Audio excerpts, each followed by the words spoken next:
ಬೀಗಗಳು ಹೊಡೆದಿತ್ತು ಮತ್ತು ಆ ಏನು ಪ್ಯಾಕೆಟ್ಗಳನ್ನು ಹಾಕಿಟ್ಟಿದ್ರು ಅದು ಯಾವುದೂ ಸಹಿತ ಸೀಲ್ಡ್ ಕವರಲ್ಲಿ ಇರಲಿಲ್ಲ. ಹಾಗಾದ್ರಿಂದ ಆಗಿನ ಚುನಾವಣಾಧಿಕಾರಿಗಳಾದಂಥ ವೇದಮೂರ್ತಿ ಮತ್ತು ಇತರ ಸಿಬ್ಬಂದಿಗಳು ಮತ್ತು DN ಜೀವರಾಜ್ ಅವರ ಅಕ್ರಮ ಕೂಟವನ್ನು ಕಟ್ಟಿಕೊಂಡು ಆಗಿನ DC ಆಗಿದ್ದಂತಹ ರಮೇಶ್ ಅವರ ಬೇಜವಾಬ್ದಾರಿತನದಿಂದಲೇ ಈ ಕುಕೃತ್ಯ ನಡೆದಿದೆ. ನಾನು ಮತ್ತೊಮ್ಮೆ ಸ್ಪಷ್ಟವಾಗಿ ಹೇಳ್ತೇನೆ, ಇದು ಶೃಂಗೇರಿ ಕ್ಷೇತ್ರದ BJPಯ ಅಭ್ಯರ್ಥಿಯಾಗಿದ್ದಂತಹ ಜೀವರಾಜ್ ಅವರು ಮಾಡಿರ್ತಕ್ಕಂಥ ವೋಟ್ ಡಕಾಯಿತಿ. ಅಲ್ಲಿ ಮರುಮತ ಎಣಿಕೆ ಆಗಬೇಕು ಅನ್ನುವಂಥ ರೀತಿಯ ಒಂದು ಸಾಮಾನ್ಯ ಸ್ವರೂಪದ ಅರ್ಜಿಯನ್ನ ಜೀವರಾಜ್ ಕಡೆಯವರು ನೀಡಿದ್ರು. ರಾಜೇಗೌಡರ ಚುನಾವಣಾ ಏಜೆಂಟರಾಗಲಿ, ಸ್ವತಃ ರಾಜೇಗೌಡರಾಗಲಿ ಅಥವಾ ಅಲ್ಲಿ ಏಜೆಂಟ್ಗಳಾಗಿ ಭಾಗವಹಿಸಿದ್ದ ನಾವು ಯಾರೇ ಆಗಲಿ ಅದಕ್ಕೆ ತಕರಾರನ್ನು ವ್ಯಕ್ತಪಡಿಸಿರಲಿ. ಚುನಾವಣಾಧಿಕಾರಿಗಳು ವೇದಮೂರ್ತಿ ಅಂತ ಏನಿದ್ರು ಅವರೇ ಸುಮೋಟೋ ಅದನ್ನು ರಿಜೆಕ್ಟ್ ಮಾಡಿದ್ರು. ಆ ಚುನಾವಣೆಯನ್ನೇ ನಲ್ ಅಂಡ್ ವಾಯ್ಡ್ ಅಂತ ಘೋಷಿಸಬೇಕು.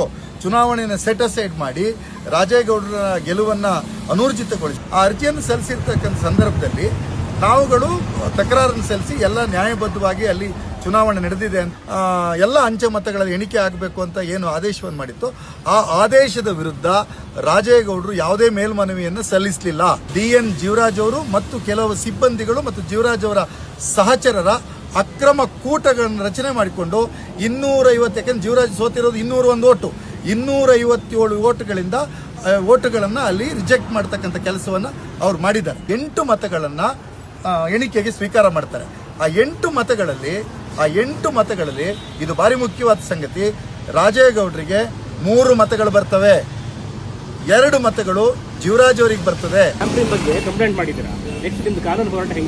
ಅದನ್ನ ಕಾನೂನು ಹೋರಾಟವನ್ನ ನಮ್ಮ ಅಭ್ಯರ್ಥಿಗಳಾದಂಥ ರಾಜೇಗೌಡರು ಇನ್ನಷ್ಟು ಪರಿಣಿತವಾದಂತಹ ವಕೀಲರುಗಳ ಜೊತೆಗೆ ಚರ್ಚೆಯನ್ನು ಮಾಡಿ ಕಾನೂನು ಹೋರಾಟವನ್ನಂತೂ ಖಂಡಿತ ಮಾಡ್ತಾರೆ.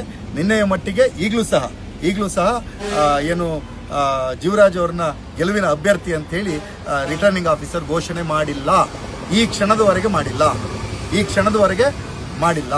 ಆದ್ದರಿಂದ ಈಗಲೂ ಸಹಿತ ಕ್ಷೇತ್ರದ ಶಾಸಕರಾಗಿ ರಾಜೇಗೌಡರು ಇದ್ದಾರೆ ಮತ್ತು ತುಂಬ ಸ್ಪಷ್ಟವಾದ ಅಭಿಪ್ರಾಯದಿಂದ ಹೇಳ್ತೇವೆ, ಇದು ನೈತಿಕವಾಗಿ ನಮ್ಮ ಜಯ ಆಗಿದೆ.